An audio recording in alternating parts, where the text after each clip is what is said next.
MLA Sanjay Kumar పై మరోసారి hot comments చేశారు మాజీ మంత్రి జీవన్ రెడ్డి.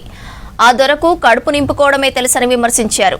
ఉన్న దుకాణం ఖాళీ కావడంతో కొత్త దుకాణం కోసం వచ్చాడని ఆరోపించారు. గత 10 ఏళ్లు అధికారంలో ఉన్న ఈ దొర చేసిన అభివృద్ధి ఏంటో చెప్పాలని ప్రశ్నించారు. సర్పంచ్ ఎన్నికల్లో నిజమైన కాంగ్రెస్ కార్యకర్తలు తాను బలపరిచిన అభ్యర్థులను గెలిపించాలని పిలుపునిచ్చారు జీవన్ రెడ్డి. జగిత్యాల జిల్లా బీర్పూర్ మండలంలోని పలు గ్రామాల్లో సర్పంచ్ ఎన్నికల ప్రచారంలో పాల్గొన్నారు జీవన్ రెడ్డి. ఈ దొర ఏదైతుందో ఇలా కొత్తోడు కాదు కదా, ఈ దొర కొత్తోడా? మరి దొర నేను వచ్చి ఏం చెప్పినా నాకు తెలియదు, కానీ ఈ దొర కరెంట్ బిల్ మాఫీ చేసిండా, బస్సు ఫ్రీ పట్టుకపోయిందా, ఇలా ఇల్లు కడుతున్నామా మనం, ఇలా ఇల్లు కడుతున్నాం మనం ఎవరు మంజూరు ఇచ్చినా కానీ. నువ్వు 10 ఏళ్ళు రాజ్యం చేసినావు టీఆర్ఎస్, ఒక ఇల్లు కంటే పాపలు పోయినాడే. వీళ్ళు పెద్దగా నేను ఎమ్మెల్యే ఉన్నా, నేను కొబ్బరికాయ కొడతా, ఇక చూడు బాగోతాం.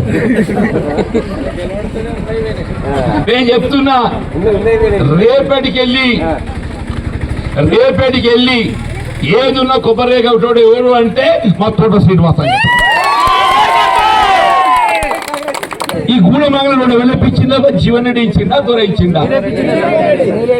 నువ్వు ఒక్కటి చెప్పవా, బ్రిడ్జు జీవన్ రెడ్డి కట్టాలి, గూడెంగల్ మంగళ రోడ్డు జీవన్ రెడ్డి వేయాలి, లిఫ్ట్ జీవన్ రెడ్డి పెట్టాలి, గోదావరి ఎండిపోతే జీవన్ రెడ్డి నీళ్ళు ఇడిపియాలి. మరి అన్ని జీవన్ రెడ్డి చేసిన నువ్వెవడు, నీకెందుకైనా ఓటు? ఇలా మా దళిత సోదరులు వాళ్ళు కూడా తిరుగుతూ తప్పలేదు. దాంట్లో వాళ్ళ భూమిలో పట్టాలు ఎవరు ఇప్పించిందే? నేను ఇప్పించిన అంటున్నా. నేను ఎవరికి ఏ సమస్య ఉన్నా, ఏ ఆపత్తు ఉన్నా కానీ నిలబడి పనిచేసేవాడు ఎవడు అంటే జీవన్ రెడ్డి అని చెప్పాడు. జాతి పెట్టుకోండి.